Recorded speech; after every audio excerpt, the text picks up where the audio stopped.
Good afternoon, attendees, vendors, and everyone in between here at IBAOCon 2025. This is the IBAOCon Spotlight Stage. My name is Pete Tessier. I'm sitting beside Curt Wyatt. We are the Insurance Podcast, Canada's leading podcast about the insurance industry.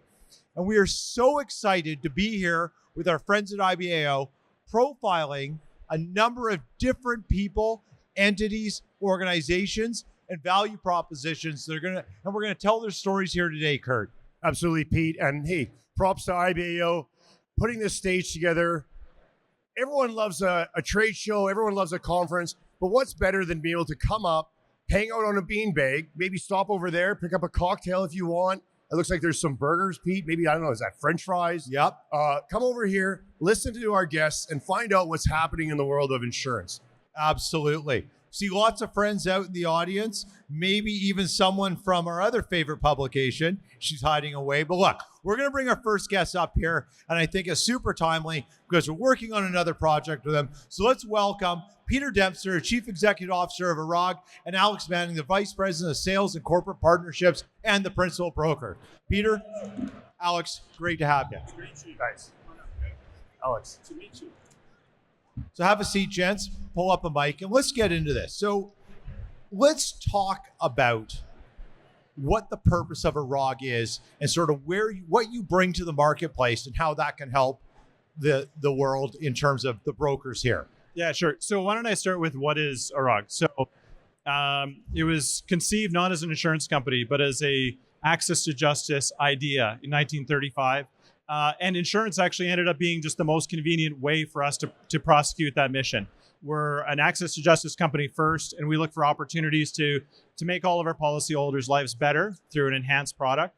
And I think it's a really unique offering because of the problems we try to tackle, different from pure indemnity for damages or loss. We're looking at legal expenses. It's really unique. Yeah, so the origin of the business was a gentleman called Fassbender. The grandson still runs the business, 90 years on, hence our little lapel pins. That's right, 90, celebrating 90 years. 90 years. Don't look it, but we're there. The key thing is, as Peter said, that we find a vehicle for access to justice. That vehicle is now insurance. In a practical way, that means that ARAG's solutions over the years have evolved. So it started with a policy of indemnity. It then moved into an area where we started practicing and using legal helplines. So we provide additional support over and above our indemnity.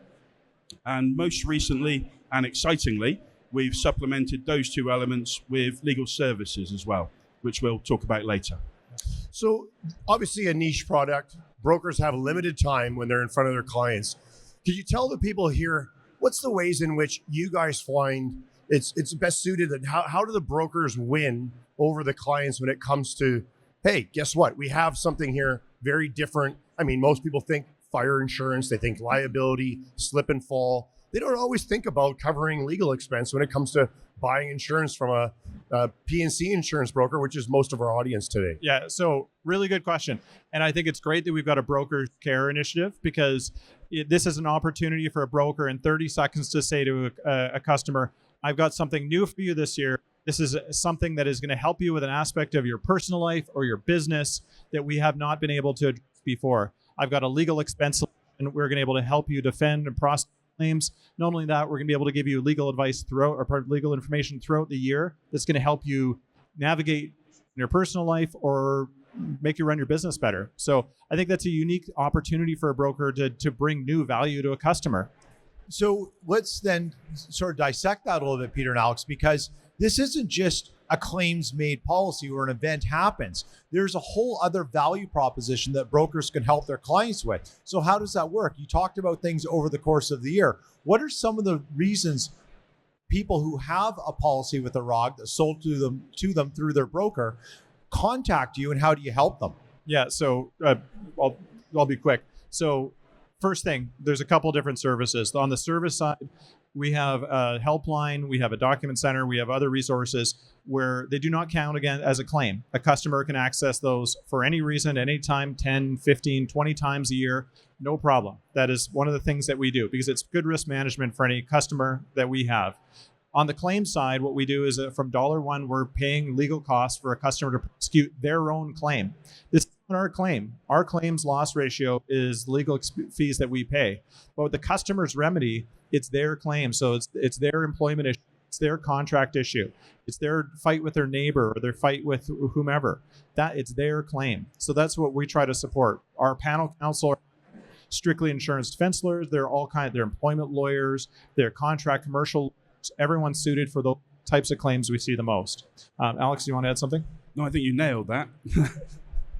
Well, hey, listen, that's interesting because most people here, I mean, we don't really hear from our policyholders until something bad happens during the policy cycle. And what you're trying to say then is within your system, is it a portal or how is it that the clients get that information? Are they reaching out to the broker? Is this tying up the broker or is it a self-serve type of environment? Yeah, so it's a self-serve. The broker, once the policy is sold, would want to direct the insured in the event of any other queries to our legal helpline. That's the entry point for all the services. That's the gateway.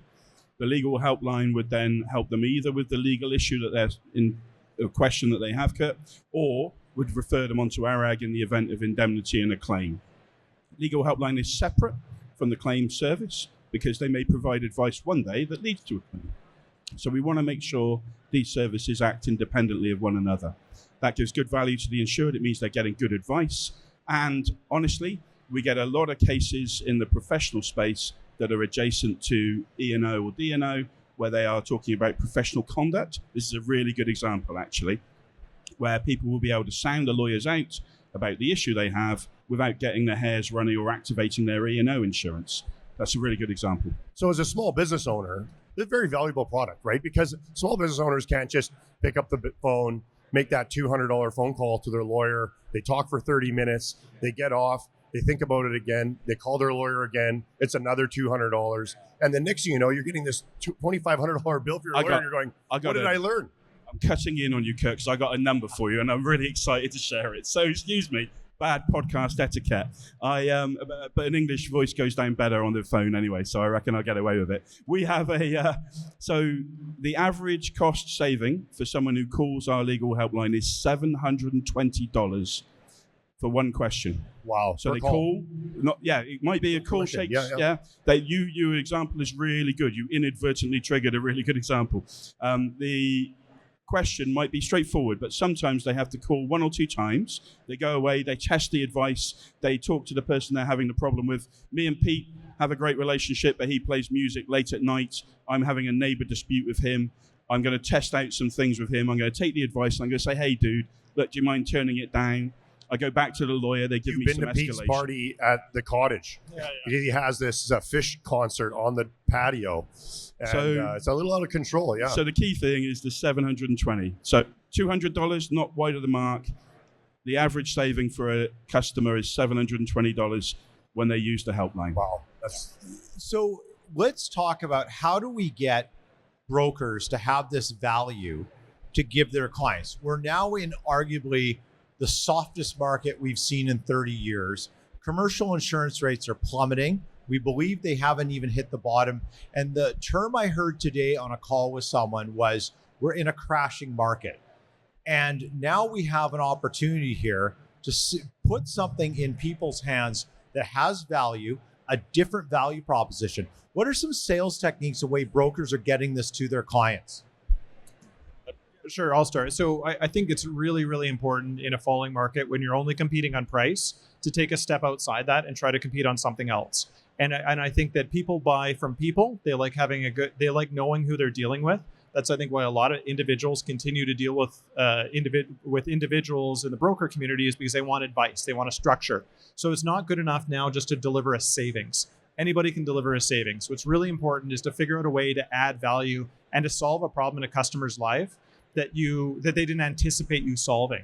And I think if my broker said to me, I'm going to solve a problem for you that you have as a small business owner or as an individual, I think creates a really great amount of stickiness. We've done a lot of testing on this in terms of broad community testing, and this kind of a product creates a lot of stickiness and also a perception of real, true value that your partner actually cares about you, and they really know how they understand your risks. So I think it's a really a powerful tool as markets are going down to be able to say outside of that price discussion, here's something I can really offer you. So Peter's dealt with the strategy, and that's the why. I'll give you some of the examples of how we help. That's great. So the marketing team, very capable, able, and willing. We operate on a turnkey basis. Brokers can download the assets they need. Brokers can download the assets as they need, or we can help them tailor things if they're going after a specific program. So there's a couple of ways in which we provide support. Education, and then sales become easier off the back of that. Outside of that, we run a lot of accredited webinars. If you haven't attended one, why not? And because they are great education. We run those every quarter, and they're really useful tool for learning more about how you can access our service. So this is a broker function, right? We got brokers all around us. A lot of these vendors that are here are MGAs, and we have underwriters visiting from insurance companies. Talk a little bit about how you work with wholesalers and you work along with them to help the broker. So this way, a proposal's coming from a third party, maybe a domestic insurer, or even, like I said earlier, an MGA. How is it that you guys work with those as well, so that other people here can understand that process? Yeah. So, I mean, we've touched on some of these themes already, Curt. The key thing for us is that there's a degree of education and awareness about what we do. The broker then knows to either ask for it from the wholesaler, or the wholesaler is promoting it, depending upon where the program is and which vertical it is. You talked earlier on about SMEs. This is a really hot topic at the moment. Statistics show that 7 out of 10 SMEs are being impacted already by the trade war. So if your brokers are not promoting this product now, when will they? Because the key at the moment is there's a lot of high value here. Peter talked about differential. You can offer the same cover at less, or you can offer something different and say, look, we've looked at your situation. Here is something that's got increasing value. We provide that service. Come visit the booth. It's just out the back there. Right on. There we just go. Literally around the back. What are you giving away? Anything come and good? see our teams. I'm sure we've got a wonderful prize. But at the moment, just education and knowledge, Curt. Well, let's talk about education, because right now, brokers, and look, I've been in that side of the business, they feasted through the hard market. They didn't have to worry about sales techniques. They didn't have to worry about having different conversations with clients about things. Now there are a lot of options. There's a lot of capital in the market. When you guys give your support in the continuing education, are you giving them some skills that go out and help them talk? The more soft skills thing that allow brokers to say, I'm going to have these different conversations now because the market dictates I have to have different conversations. So I'm really pleased you talked about that, and there are some elements. We operate our marketing on 2 levels. There's the practical support Peter and I have talked about, and there's also the research we do.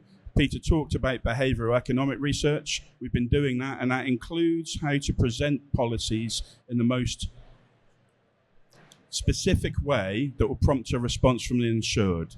We've got a product that has 10 elements of cover in it. There is a cleaner way to describe that. So we do a lot of work on scripts as well, and that's something that I think would speak to the brokers. Peter talked earlier on about having a clear message for that 30-second pitch.